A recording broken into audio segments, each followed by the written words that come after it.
Pessoal, exercício 16, a área que a gente vai calcular está compreendida entre as funções tangente de x, x igual a 0, y igual a 1. Pensando na tangente de x, eu coloquei uma coisa só para a gente entender aqui. Eu vou representar a tangente só entre o menos π sobre 2 e o π sobre 2.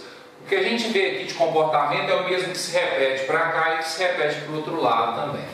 Então, entre menos π sobre 2 e π sobre 2, a gente teria o seguinte: a tangente é seno sobre cosseno. O π sobre 2 está aqui em cima e o menos π sobre 2 está aqui embaixo, correto? Então, a tangente seria o seguinte, ó, olha só esse ponto aqui é o zero. O seno desse ponto vale 0 e o cosseno vale 1. Então, a tangente desse cara é 0. Então, quando o x é 0, a tangente vale 0. À medida que o x vai se aproximando de π sobre 2, o que vai acontecendo? Se o x vai se aproximando de π sobre 2, o seno vai se aproximando desse cara que é 1. E o cosseno vai se aproximando desse cara que é 0. Essa parte de cima vai se aproximando de 1 e o cosseno vai se aproximando de 0. A gente viu que à medida que uma fração tem o denominador se aproximando de 0, ela vai ou para mais infinito ou para menos infinito. Mas nesse quadrante, como os dois são positivos, então quer dizer que ela vai para mais infinito.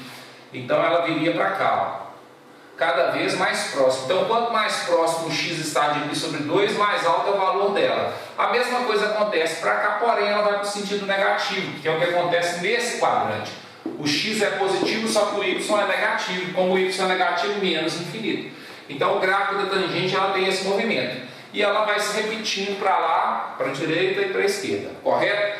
Então, nós vamos trabalhar y igual a tangente de x, x igual a 0, ou seja, a gente descarta isso aqui, porque x igual a 0 é o eixo y, então a gente vai trabalhar daqui para lá. E nós também vamos trabalhar com o valor y igual a 1, que seria isso aqui, ó, y igual a 1. Então a gente estaria trabalhando com esse pedaço. Então nesse pedaço a nossa integral vai de 0 até esse valor de x aqui, ó, que é 1. Que é π sobre 4. Por que é π sobre 4? Porque quando eu igualo as duas funções, ou seja, tangente de x com isso aqui, para encontrar esse ponto que é a interseção, tangente de x é igual a 1 para π sobre 4. Né? Então, o ângulo de 45 graus, por ter o valor de seno e cosseno igual, ele tem a tangente igual a 1. Por isso que aqui deu π sobre 4. Então, quando eu igualo esse com esse, tangente de x igual a 1. X é igual a arquitangente de 1, né? Que é 45 graus, que é o π sobre 4. Então a nossa integral vai de 0 até π sobre 4, correto? De 0 até π sobre 4. Vou fazer em relação a x. Então essa função de cima vem primeiro, que é o y igual a 1. Então 1 vem primeiro. Menos essa função vem embaixo, ela é a tangente de x, certo? A integral de 1 é x, menos a integral de tangente de x, eu vou fazer ela separada, porque para calcular a integral de tangente de x, a gente tem que reescrever a tangente como seno sobre cosseno. Então eu vou fazer essa integral separada e o resultado eu vou juntar com o x aqui, ó. Então olha só como que vai ficar. A integral que a gente está calculando é essa, que é a que estava aqui embaixo, ó. Agora eu escrevi ela aqui em cima. E o tangente de x, eu vou calcular a integral separada. Eu coloquei aqui que o tangente é o seno sobre o cosseno. Vou resolver isso por substituição. Vou chamar de u o cosseno de x.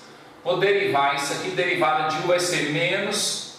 Derivada de cosseno de x é menos seno de x dx. Certo? Esse menos eu vou passar para cá. Ó. Vai ficar assim, ó, menos du igual a seno de x dx. Fazendo essa integral aqui, a gente tem o seguinte, ó, vai ficar seno de x dx, seno de dx eu vou trocar por menos du, e o cosseno de x eu vou trocar por u. Então essa integral vai ficar escrita assim, ó, menos 1 sobre u du. Então seno de x dx virou menos du, e o cosseno de x virou 1. Esse menos eu vou manter, integral de 1 sobre u, ln de u, né? Mas como o é cosseno de x, então vai ficar menos ln de cosseno de x. Então o resultado da integral vai ser esse aí. O que eu vou fazer? Vou pegar esse resultado e juntar na minha integral aqui, ó. Integral de 1, x menos integral de tangente de x menos ln de cosseno de x. Então esse menos com menos da fórmula vai ficar mais. Então vai ficar mais ln de cosseno de x. Com o x variando entre 0 e π sobre 4. Certo? Colocando no lugar do x aqui então o π sobre 4, então vai ficar π sobre 4 mais ln, põe o π sobre 4 aqui. Cosseno de π sobre 4 é raiz de 2 sobre 2. Então, raiz de 2 sobre 2. Aqui está módulo, aqui não precisa ser módulo, porque raiz de 2 sobre 2 é positivo. Correto? Então, isso aqui é um valor menos, vou substituir o zero. Zero no lugar do x vai dar zero. Zero no lugar do x, cosseno de zero é 1, porém ln de 1 é zero. Então, os dois deram zero, então aqui zero. Resultado final, π sobre 4 mais ln de raiz de 2 sobre 2, unidade de área. Então, o resultado final é esse aqui. Pessoal, só um comentário. Na resposta que eu dei apareceu ln de raiz de 2 sobre 2. Às vezes você vai conferir na resposta do livro, a resposta não vai estar escrita da mesma forma. Mas é o mesmo resultado. O livro, às vezes, ele faz o seguinte, ó, o que é o raiz de 2? Raiz de 2 é o 2 elevado a meio. Então a gente teria essa situação aqui, ó, uma divisão de potência de mesma base. Então a gente mantém a base e subtrai o expoente. Aqui é 1 e aqui é meio. Ó, aqui é meio, aqui é 1. Ficaria 1 meio menos 1, ficaria menos meio. Propriedade de logaritmo, essa potência pode passar para cá. Então menos meio ln de 2. Ou seja, ln de raiz de 2 sobre 2 e menos meio ln de 2 é a mesma coisa. Só que não precisa fazer isso, a gente pode deixar isso aqui. Mas toda vez que você tiver uma situação dessa com ln e o valor logaritmo, qualquer que seja, que tenha um valor com uma potência, essa potência pode ser jogada aqui para fora multiplicando, correto?